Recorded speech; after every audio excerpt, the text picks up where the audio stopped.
What purpose does the gentleman from Pennsylvania seek recognition? Madam Speaker, I rise in opposition. Without objection, the gentleman is recognized for 5 minutes. Madam Speaker, tonight we will not be picking the president. For the people did that on November 3rd. Rather, tonight in this House, we will decide whether American democracy survives. Let us be under no illusion. These are the stakes. If this objection succeeds, and the will of 7 million Pennsylvania voters is cast aside, it will be the end of our representative democracy. Now, there is no reasonable debate about what happened in this election in Pennsylvania. 7 million Pennsylvanians voted. Joe Biden won by over 81,000 votes. This was certified in 67 counties by bipartisan local elected officials, including Republicans, and every single court, whether the judge is a Democrat or a Republican, has reaffirmed this outcome. The objectors, however, claim we do not know the will of the people because the election in Pennsylvania was somehow conducted corruptly. Much of their objection centers around the state law passed in 2019, known as Act 77, that gives voters the option of expanded mail-in voting. Objectors are alleging that this law was somehow a brilliant plot by Democrats to disadvantage Republicans and rig elections. This is laughable. Here are the facts. Act 77 was a Republican-led effort in a Republican-controlled legislature. Literally every single Republican in the Pennsylvania Senate voted for it. And in the State House, the vote among Republicans was 105-2.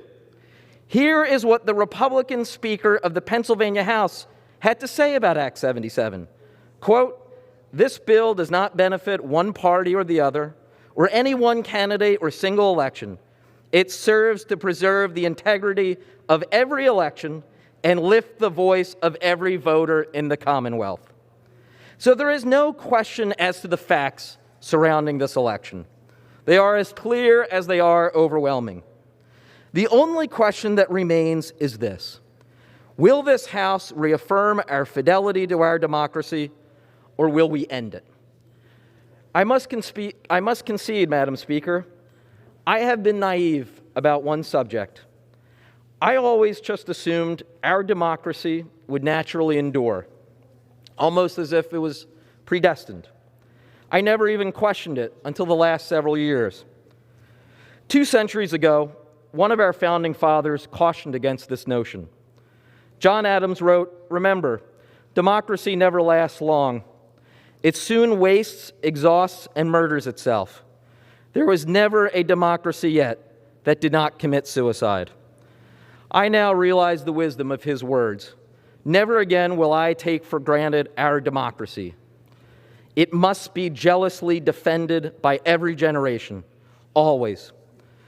But, Madam Speaker, despite the alarm I feel that our democracy has been brought to this breaking point, as we've seen today, nonetheless, I still maintain hope. Growing up in Philadelphia, raised in an immigrant family, I was often brought down to visit the historic sites. Every summer, without fail, we would spend a day seeing Independence Hall, Congress Hall, the Liberty Bell.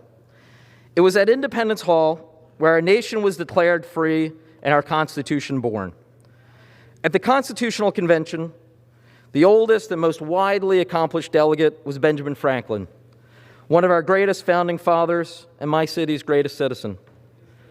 On the final day, as the last delegates were signing the Constitution, Franklin pointed to the painted sun on the back of the convention chair. Observing that painters had found it difficult to distinguish between a rising sun from a setting sun, Franklin went on to say, quote, "I have often, during the course of this session, looked at that sun without being able to tell whether it was rising or setting, but now at length I have the happiness to know it is a rising sun." Madam Speaker, on a day like today, when a mob has stormed the Capitol and some members are threatening the core of our democracy, It can be hard to tell whether for American democracy the sun is rising or setting.